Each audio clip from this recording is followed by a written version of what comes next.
Did you know that the world's longest cave system is right here in the US in Kentucky and has some fascinating early history? It's called Mammoth Cave. The first known human activity in the caves was about 5,000 years ago when early Native Americans entered it.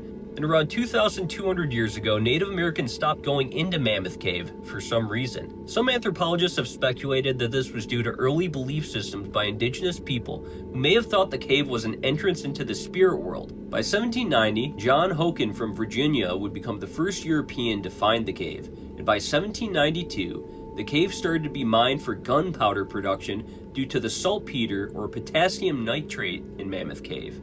And this proved to be crucial during the War of 1812 with the British, when Kentucky caves and the enslaved men that mined them would provide over 300,000 pounds of potassium nitrate for gunpowder production during that war. And fun fact, potassium nitrate was found in these caves because bat poop contains large amounts of this chemical.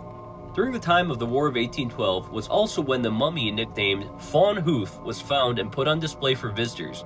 And after the War of 1812 ended in 1815, a man named Nahum Ward came to the cave and drew a map with a description of Mammoth Cave, including reporting on the mummy Fawn Hoof. And this would make Mammoth Cave a famous place amongst Americans, with the first commercial tours starting in 1816.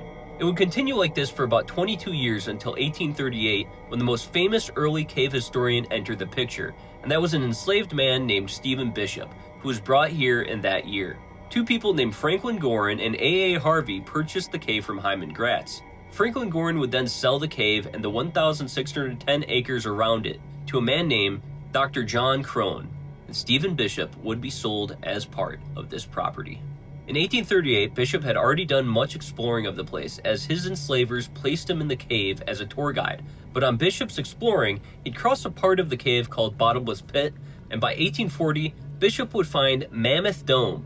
Dr. Crone also used the cave for tuberculosis patients after he purchased it, as for some reason doctors back in the day thought cold air could help treat tuberculosis. What better place to expose people to cold air in the South than the longest cave system in the world that stays around 54 degrees year-round? During this time, though, Stephen Bishop kept exploring and drew his own map of Mammoth Cave in 1842 that would eventually be published in newspapers. By 1849, Dr. John Crone would die from tuberculosis, and Crone would leave the cave in a trust, so several people would own the cave for decades to come.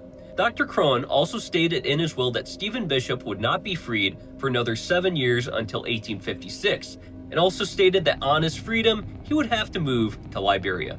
But sadly, Bishop would not get to enjoy much of his freedom, as only a year after he was freed, he would pass away in 1857.